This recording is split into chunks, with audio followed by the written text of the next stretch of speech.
So in 2020, I made a whole video on my channel about how GoodNotes was the college student note-taking app of the year, and I've completely changed my opinion since then. The thing about GoodNotes that a lot of people don't realize is that it might be the optimal app for you in high school, but it really depends on what your courses are like and how much you're using your iPad as solely a note-taking device, or are you also connecting it to your laptop. So here's the breakdown.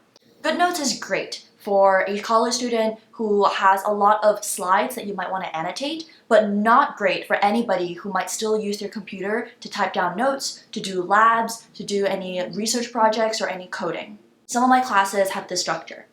We have course slides that I can annotate on using my iPad, but then on the other hand, I also need the ability to type very rapidly. And if you've used GoodNotes, you know that the text typing function is kind of terrible. It doesn't go anywhere, there are no lines, and it's very difficult to toggle between typing and then writing on an iPad.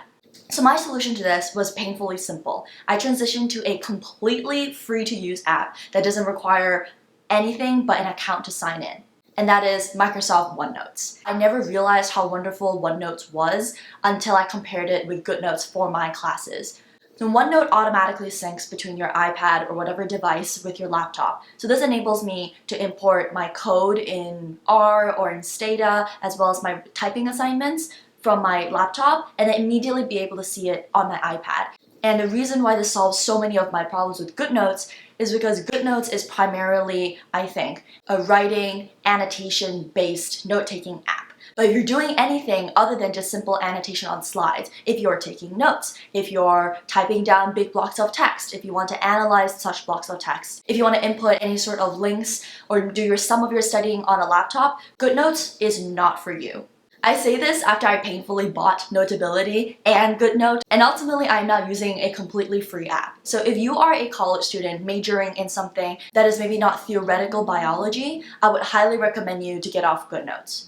A big majority of the GoodNotes videos on YouTube, I feel like, are from people who specifically want to use GoodNotes for a few functions. It's great annotation, right? It's great drawing capabilities, and it's high quality PDF exporting. But on the other hand, if you want to do anything with typing, with input on two devices, GoodNotes, I think, is not the way. Say you're a computational biology major. There are some parts of the assignments that you can't do on an iPad, such as coding, such as Excel, such as numbers, so you don't want to do it on an iPad. You would have to do it on your computer, screenshot it, import it to GoodNotes, and then import it in. But you can't edit it within GoodNotes, and if you wanted to make changes to your graphs or study, then you have to launch an entirely different software on your computer to do that, and then screenshot it and then sync it back to GoodNotes. You see the cycle? I got tired of the cycle very quickly and decided to just try out a new app, and here I am.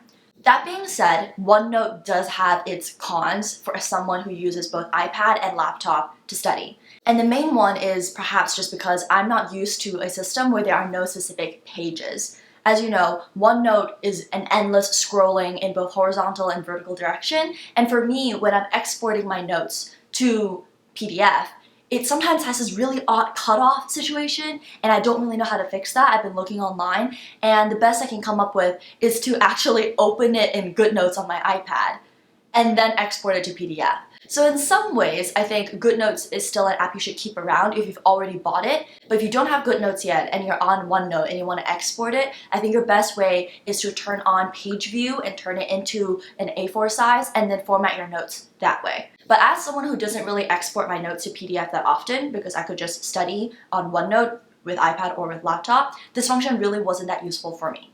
That being said, I'm still keeping GoodNotes around in order to do some classes' homework, because their homework is primarily like writing based, such as math, or in my case, statistics. But then every time I want to input an R code, I would have to screenshot it from my laptop and so on and so forth. So I'm not using GoodNotes anymore for note-taking because I think it's very tedious. And in fact, on my GoodNotes now, all I have is a spring quarter homework file, and I have all of my different courses of homework in there. That basically summarizes this video. I wanted to give you guys a quick rundown on why I think GoodNotes is not really the college student app of choice anymore. Overall, I think OneNotes just suits my capabilities better, and that basically concludes this video. It's really not that complicated, and I'll see you guys next week.